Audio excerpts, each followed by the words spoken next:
ಆಗಿ ಒಂದು ವಿಡಿಯೋ ಸಿಕ್ಕಾಪಟ್ಟೆ ವೈರಲ್ ಆಗಿಬಿಡ್ತು. ನನಗೂ ಕೂಡ ಶಾಕ್ ಆಯಿತು. ಮೋದಿನ ಸಮಾಧಿ ಮಾಡ್ತೀವಿ ಅಂತ ಹೇಳ್ತಿರೋದು ಯಾರು? ಕಾಂಗ್ರೆಸ್ ಅವರು. ಕಾಂಗ್ರೆಸ್ ವಿರೋಧ ಪಕ್ಷದಲ್ಲಿದೆ, ಓಟ್ ಚೂರಿದೇನೋ ಗಲಾಟೆ ನಡೀತಾ ಇದೆ, ದಟ್ ಈಸ್ ಡಿಫ್ರೆಂಟ್. ಆದರೆ ಅದಕ್ಕೋಸ್ಕರ ರಾಜಕೀಯ ಕಾರಣಕ್ಕೋಸ್ಕರ ಮೋದಿನ ಸಮಾಧಿ ಮಾಡ್ತೀವಿ ಅಂತ ಹೇಳೋದು ಯಾವ ಮಟ್ಟಿಗೆ ಸರಿ? ಆ್ಯಂಡ್ ಮೋರ್ ಓವರ್, ನಾನು ಯಾವುದೇ ಪೊಲಿಟಿಕಲ್ ಪಾರ್ಟಿಯೋಡಲ್ಲ. ಆದರೆ ನರೇಂದ್ರ ಮೋದಿ ಅವರು ಜಸ್ಟ್ ಬಿಕಾಸ್ ಅವರು ಪ್ರಧಾನಿ ಅನ್ನೋ ಕಾರಣಕ್ಕೆ ಅವರನ್ನು ಸಮಾಧಿ ಮಾಡ್ತೀವಿ ಅನ್ನುವಂಥ ಹೇಳಿಕೆ ಇದೆ ಅಲ್ವಾ, ಅದು ಎಷ್ಟು ಮಟ್ಟಿಗೆ ಸರಿ?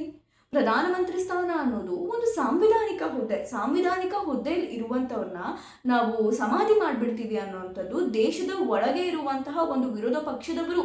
ಅಂದರೆ ಅವರಿಗೊಂದು ರೆಸ್ಪಾನ್ಸಿಬಿಲಿಟಿ ಇರಬೇಕು. ಅವರೇ ಹೇಳ್ತಿದ್ದಾರೆ ಅಂದರೆ ಮನಸ್ಥಿತಿ ಅಂತದ್ದು ಅಂತ ಒಮ್ಮೆ ಯೋಚನೆ ಮಾಡಬೇಕಲ್ವಾ?